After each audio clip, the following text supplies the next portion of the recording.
دوسرا انہوں نے کہا کہ یہ کہا جاتا ہے کہ جمعے کے روز جمعے کی نماز کے بعد اگر کوئی سورہ کہف پڑھے تو فتنہ دجال سے محفوظ رہے گا.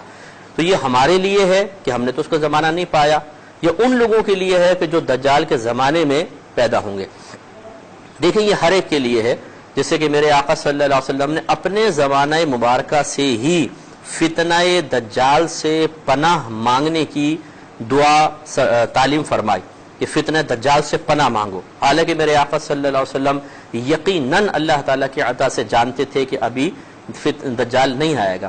اس کی وجہ یہ ہے کہ میرے آقا صلی اللہ علیہ وسلم فتنہ دجال کی سختی کو جانتے ہیں کہ کتنی بڑی مومنین کے لیے آزمائش ہوگی، اور جب اس طرح کی کوئی یقینی آزمائش آنے والی ہو تو پھر اس آزمائش کے لیے اپنی نسلوں کو تیار کرنے کے لیے مقابلے کا جذبہ سینہ بسینہ منتقل کرنا ہوگا.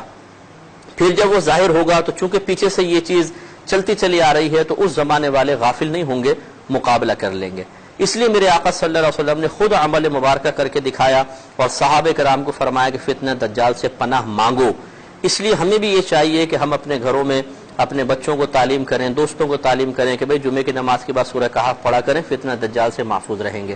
جب یہ ہم کرتے رہیں گے پھر اپنی اگلی نسلوں کو تلقین کریں گے، اس سے اگلی نسلوں کو، تو انشاءاللہ پھر اگر کوئی ہماری نسل ایسی ہے جو دجال کے زمانے میں پہنچ گئی تو یہ روایت چونکہ چلتی چلی جا رہی ہوگی، ایک عادت ہے اور ایک طریقہ کار ہمارے خاندان میں چل رہا ہوگا، تو انشاءاللہ پھر اس زمانے والے محفوظ ہو جائیں گے.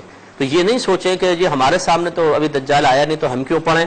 یہ پڑھنا اس لیے بھی جیسے میں نے آپ کو بتایا ضروری ہے کہ یہ عادت آگے اسی طرح منتقل ہوگی جب ہم زبان سے بھی کہتے رہیں اور عمل بھی کر کے دکھاتے رہیں. تو امید ہے کہ آپ سمجھ گئے ہوں گے. ایک کالر ہمارے ساتھ ہیں. السلام